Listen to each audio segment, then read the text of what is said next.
Hey guys, what's up? It's Simply2 here, back with another video. Today I'm going to be teaching you guys how to make an outro. So you know our last video was how to make a professional intro for your videos. So I'm going to be teaching you how to make a professional outro for your videos this time. We're still going to be going to the same website, panzoid.com, and this is the website we also use for intros. Okay, so we already see some outros, the box outro. So when you get there, you're gonna see some things, right? Okay, so honestly, there are a lot of intros, so we just have to find an outro. You find an outro, all you have to do is press the Panzoid thing. So we see this one right here. It says free chill vapor wave outro. So we're gonna press it, open in clip maker. I always pronounce that wrong. And then what we're going to do is we're going to press this cube thing over here, and then we're going to press text name,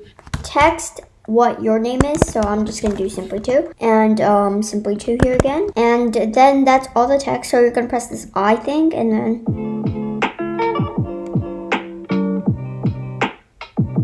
so yeah, just record this and then drag it into your whatever editing software you're using, and then just put it on the end, and then in YouTube, all you have to do is add an end card that fits in this. So yeah guys, if you enjoyed the video, smash that like button, subscribe, and turn on all notifications. If you subscribe, it would really mean a lot to me. But this is all for today. Now you guys know how to make your free cool outro. So yeah.